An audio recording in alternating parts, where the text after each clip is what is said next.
goldstone. This is goldstone. I'm prone to buying it in cabs because it's very good quality when it's been cut to make into stones, but it is rather extravagant. I'm going to case a piece of blue goldstone, and the interesting thing about it is that it's basically sold as a Moretti glass or an Effetre glass, but I have found that if you case it with clear and you pull it out into a stringer, you can use it just as effectively with spectrum. So I'm going to show you how that's done.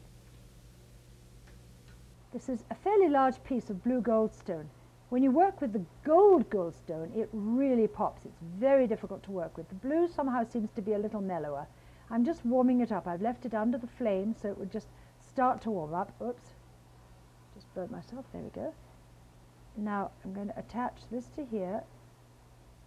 This is a piece of clear rod. It's actually Moretti, and it's not going to have anything to do with the finished stringer. And here is a nice long piece of clear spectrum that I pulled before, and I'm now going to case this piece of goldstone. You don't want to get the goldstone too hot, because the little tiny copper filaments in it can sort of turn green. Just want to stroke that clear over it, get it nice and cased, make sure you get it all, like that. Just keeping an eye on the whole situation, making sure I don't leave anything out. It doesn't matter if it's fairly thick, because when it pulls out it's going to be yummaroo. Good. That wasn't very difficult, was it? So now I take my little trusty squisher, whatever you want to call it. I know it's got a name, but I can't think of it right now. Get it into a nice wadge.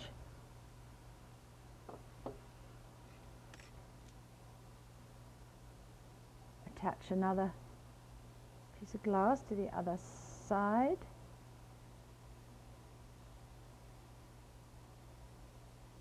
And get ready to pull that baby. Sometimes I roll it on a, believe me. All right. I roll it on here to get it nice and round. I like my stringers to be nice and round. Get it just right. And off we go. Lovely, sparkling, beautiful blue goldstone. What a useful thing for making cane. Now don't pull it out too thin, because when you're making cane with it, you want it fairly thick. Whoops.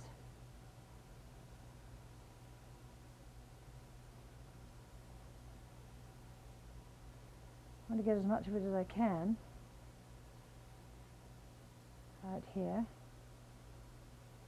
Now I could have done it all in one pull, but I didn't this time. You know, in other words, I'm sort of manipulating the thickness in various different parts. There we have it. Flame cut it right there, making sure I don't get any of the clear in it. And there's a nice, sturdy, beautiful piece of blue, sparkling. Do you see how it sparkles?